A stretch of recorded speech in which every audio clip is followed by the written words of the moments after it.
All right, welcome to episode 34 of Theater School Rejects.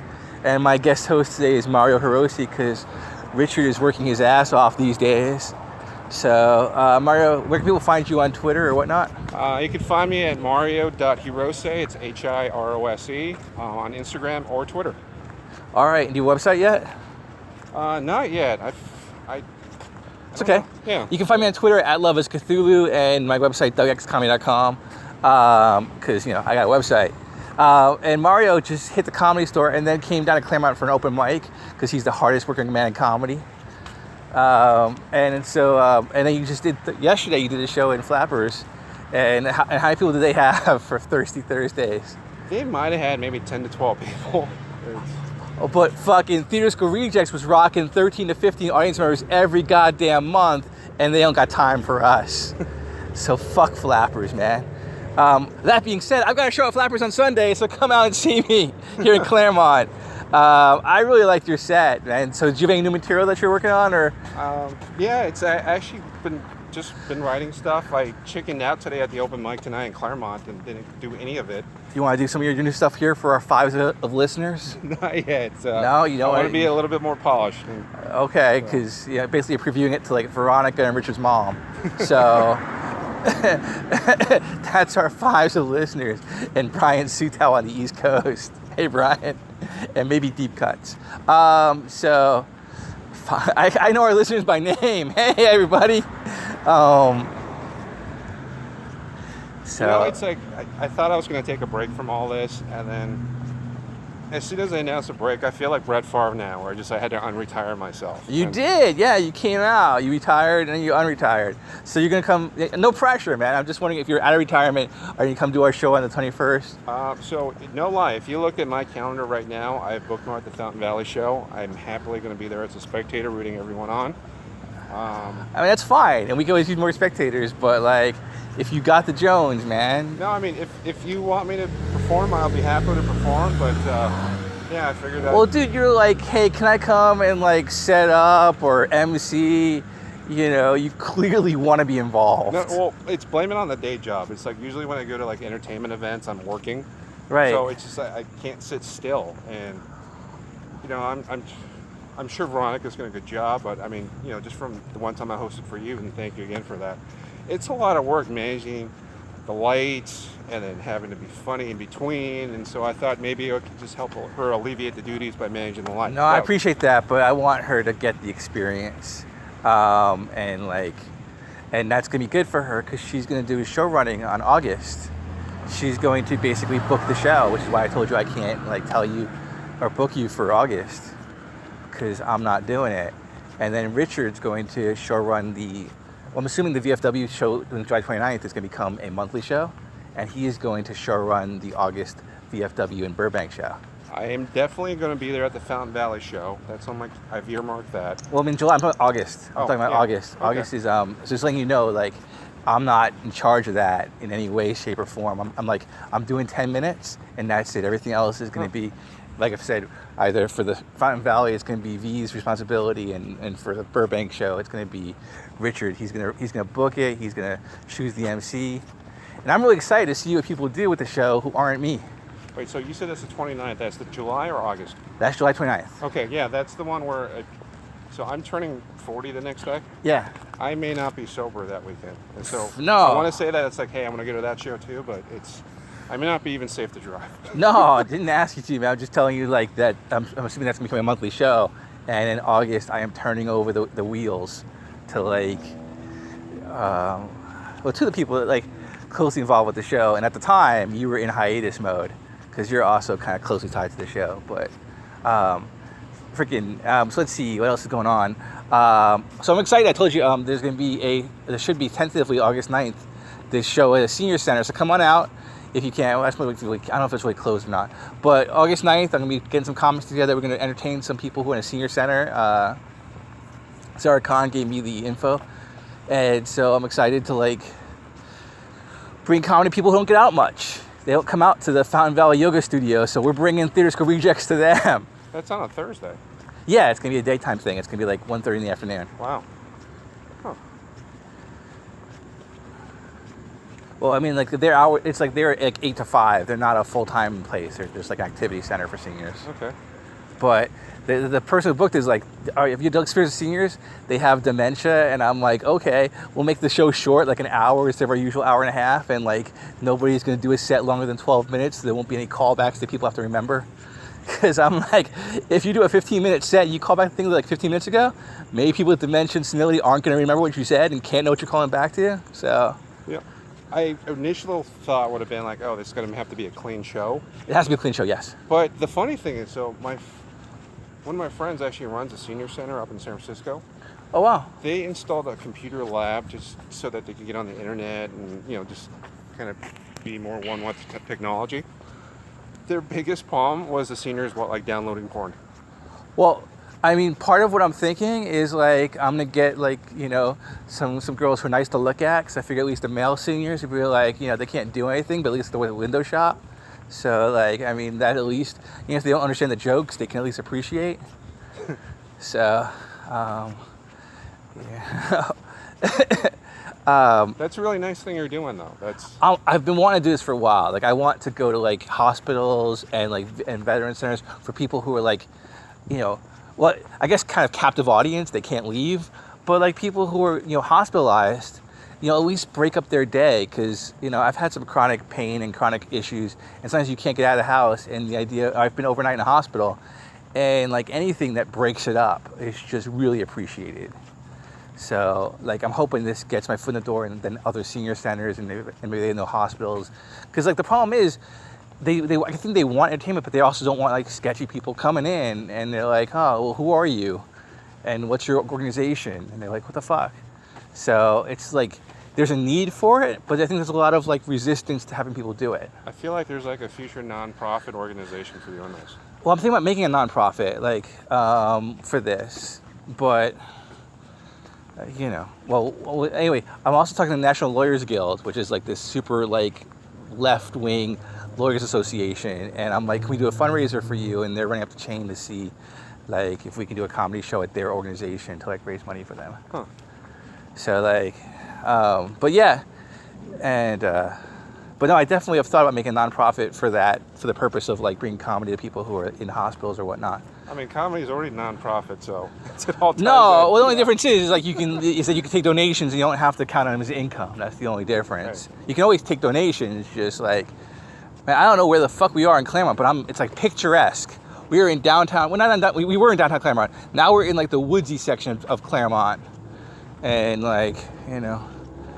Yeah, I was kind of questioning this. I'm like, where is your car? Oh, it's all the way back, and we'll turn around. I'm just like thinking it's pretty. That's like, there's no like mindset here beyond like, where the fuck are we? Just don't try to hold my hand or anything. I mean, not that there's anything wrong with that. Mario's not in. That's fine. Like, fucking my pillow's on fire is your safe word or whatever. Dude, what the fuck? Is that a real thing? Did you really have a date with some girl whose like pillow was on fire? Yes, that did happen. I jokingly say that if I wrote an autobiography, that may be chapter 1. My pillow's on fire. I love it. Wait, so you really went on a Tinder date and fucking hooked up with this girl fucking you had sex with her first date? Yes. I think she had issues because she ended up going to rehab a little bit after that date. So I don't know if I caused that or not. Was this like a year ago, 6 months ago? What's the time frame, roughly? I'm not asking you to like say the 4th of September or anything. Probably 2 or 3 years ago. Okay. Yeah. Oh, because you kind of, well, like, I don't know, you made a comment show like it was kind of like 2 weeks ago. It's like, oh wow. Anyway, I have one Tinder date story, and if I've shared this thing before, sorry, but hey, we're 34 episodes in. There's gonna be some repeats, because I don't fucking remember what I said. I don't deal well with heat. You see me like wearing a tank top, you know, all the fucking time, and I went on this date, and this girl was really cute, and it was like my first Tinder date. It was like my first date period in like 6 months, because, well, me. I'm like pointing at myself, but you guys all know who I am. And ugliest orc in Middle Earth. So this girl was really cute and really intimate. Like, she was nervous. She's like, I don't know if I'm going to be like interesting enough with you being a lawyer and a stand-up comic. And I'm like, okay. So I keep my suit jacket on because, you know, got to sleeve the shirt underneath. And we're at the Maggiano's because I'm fancier than an Olive Garden. And she gets up to use the restroom, And all of a sudden, I feel like this wave of heat, just my whole body fucking like feverish. And I've had this feeling before, and I know I've got two options. I can pass out, or I can lay down on the floor and wait for it to go away. And it usually goes away after a minute. So not wanting to pass out, I lay down on the floor, and this woman comes back, the state from comes back and see me laying on the floor of the macaroni grill with all the staff like wandering around. I'm like, I'm gonna be okay, just chill. And she didn't leave. Give her points for that. Yeah. But love died, man. And so, like, even though like we hung out for a bit after, went for a walk, and like I was like, hey, you want to go on a second date? She's like, no, man, this is super weird for me. I came back from the thing and you were like laying down on the floor. I can't. Was planking, or what's that that thing where people just lie in really weird places? Was that in at the time? You could make a joke about that. No, this is about 9 months ago. Oh. So there's a time frame here, and not like 2-3 years ago. Anyway, what bugs me is that not only did they go wrong, she's got a much better story than I do.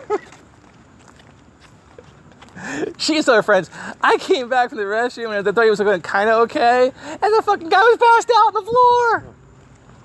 And then he asked me out for a second date. You know what? She could have taken it as a compliment that you were so flush. Oh, man. So that's happened to me before. Usually like at the 24-hour fitness, after I hit like a jacuzzi and I stay there for like 45 minutes instead of like a half hour. And like I felt it, and I know like when I'm on the verge of like vomiting or passing out, if I lay on like a cold tile floor, and I was posted, I was like, so it's 3 a.m. on a Friday night, and I was lying face down on the tile floor of 24-hour fitness, trying not to pass out, and I did like 3 dots, and I go, again. and so I know it was a bail bond. He's like, ease down, counsel, ease down. Because that sounds like a really good story, but it isn't. It's just by staying in the jacuzzi too long. But it sounds like some hijinks were up.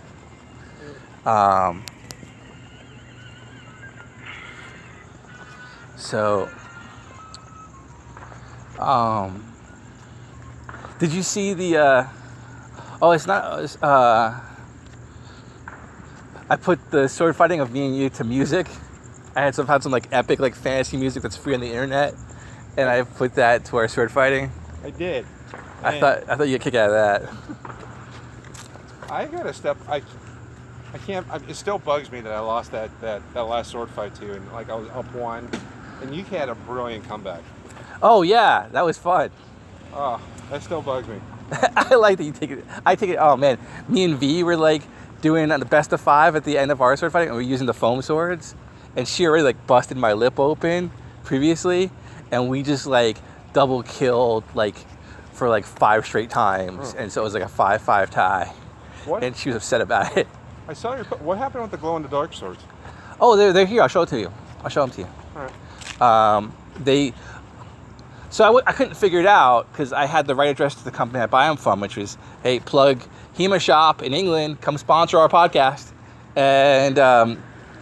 They sent the global parcel for us, but the post office was like, oh, we got the address invalid, and so we sent it back to England.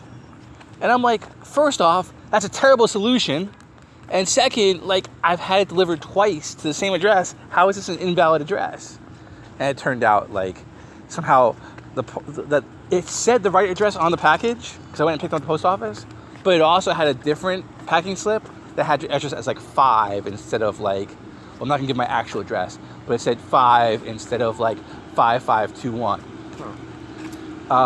So somehow like something got deleted or erased in the computer, but it also had the correct address. Let's say 5521 was on the parcel. Like they could have been, this is just invalid. Is there any other address also on the same fucking package? Oh look, there is. So anyway, it took like 4 emails to track down. But I got basket hilt broadswords from Scotland, so to speak. That's actually what they're called, Scottish broadswords, basket hilted broadswords. I need to step up my sword game after like seeing your collection. Well, did you see your friend fucking just tore Veronica apart? Did you watch that? He's good. I mean, he's really. Yeah, mean, I've known him for a really long time. If UFC was around when he was younger and more popular, like he would have been the guy that would have fought and done really well. And yeah, but I mean, but like I know he's martial arts, but that was swords, and it wasn't even like a katana or something. It was a saber, which I granted has a little bit of resemblance with katana, but like it's a totally different style. And he just took to it, and she's good because I fought her and you fought her. Wow. She is not Tyro. He's very versed with point fighting for martial arts. And I always said that it's just all the same. It's you're scoring points. It's all about touches. No, but I mean it's not like I've grappled and you've grappled, and there's like maybe boxing has some correspondence because the footwork, but like using anyway. But he was really good. And his technique was phenomenal, like great too. Yeah, and he was straight too. Like he was whopping you over when he was wrestling. When he was doing her, he was like pulling his. He was like was to the neck, but he pulled it like every time, so it was not an impact. Right. You're doing something on the other hand that a lot of people do, which is like you're playing sword tag.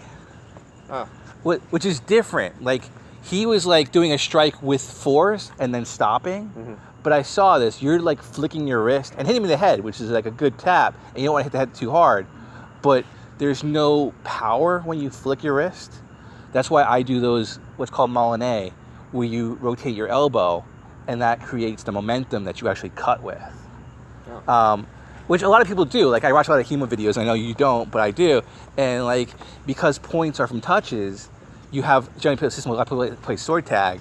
But what you actually want to sort of, and especially like Olympic fencing is all about sword tag.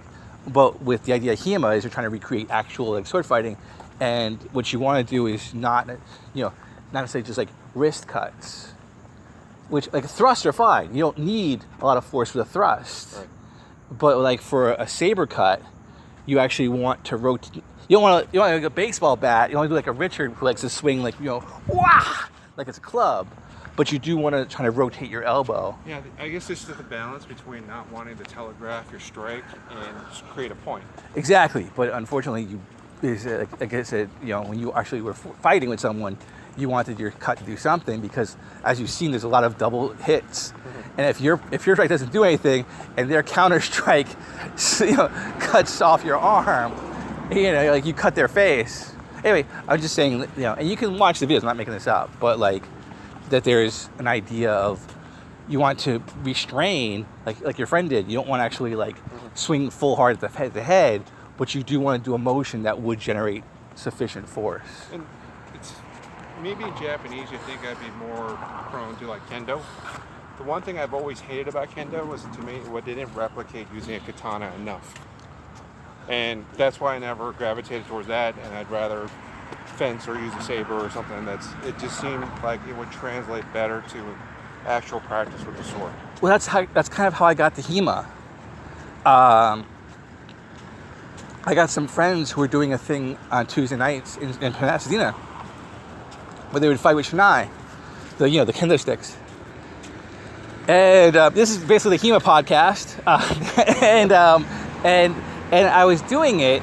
And there's a lot of double kills, and I was like, and I wanted to know, like, okay, what was the actual use of katana? Because like it didn't feel like it was the best use of the weapon, or like the best way of doing it. And it looks like, because a lot of resemblance to the way people fight with a katana, like they fight with a two-handed longsword, because it's still a push-pull system. But when people were fighting with two-handed longsword, they were wearing full armor. And for most of like the time when katana was actually used in warfare, people were wearing full armor, which means like you're not as worried about taking hits when you're wearing full armor. It's more like you're just like two sluggers, just punch until someone gets knocked down, or till you can grapple somebody and get the point within. And my theory is, and again, I don't want to be racist or anything, but like I think in Japanese culture there's a lot of respect for tradition. And it's not necessarily about do you have the ideal form so much as there's a cultural form or a system, and what's respected is the mastering of that form. Very strict calligraphy or very strict poetry rules. And so I think it wasn't about was this the ideal system for fighting with a katana. It was like, this is our system, and what we respect is the person who masters the forms and who has the correct form, and that's the person who should win. What's really strange about kendo is there's a lot of showboating. Well, I'm talking about like how katana was used, and then like, because in the 17th century, right, or 18th century, people stopped wearing armor and they were having these unarmed duels with the katana, and the katana was a weapon that was style that was meant. They were using a style that was meant for armored combat in unarmed combat. Whereas like, and I made this point before, whereas if you watch like kind of the development of European swords and styles, it very much shifted based on the armor people were wearing. And I just think like there was an idea of it didn't matter what the form was, what mattered was how much you mastered the form. And that's an idea, that's my theory. That's a good point. I mean, how durable were like the sabers and whatnot? I mean, it's just hard for me to see something so thin lasting like in a big battle. Well, what do you mean? This like the ones we have, or like a gymnasium saber? You know, like an actual saber if you were going to fight with one back in the day. Well, that's why. Well, it's one of the reasons. Like, if you look at the, so an interesting thing is, oh man, I'm so deep in this. So there's something called a side sword or a small sword, right? Which is the idea of like a civilian weapon, and that's kind of like where the epee eventually came from, like, and the fencing saber. Whereas if you look at the sabers I have, the Hungarian, even though they're plastic replicas, they're a very solid weapon. They're thick-bladed, they're heavy, and that was meant for war, where you're going to have to use this thing over and over. You might not be able to sharpen it every time. Whereas a civilian weapon, you might use it once every couple of weeks, and it probably wasn't to the death. So you have, and of course you're wearing it everywhere. So that's a much lighter, much thinner blade, which, not that it can't be used against a saber, but it was not meant to be used, 10 hours a day trying to kill people. Right. And then like, something like the cutlass. Have you seen a cutlass? No. Like, which is like a Navy saber. It's a shorter saber. And that thing is what they call robust as hell. It's shorter than a saber, but it's heavy. The handle is made of metal because it's kept at sea, and it's got a thick guard.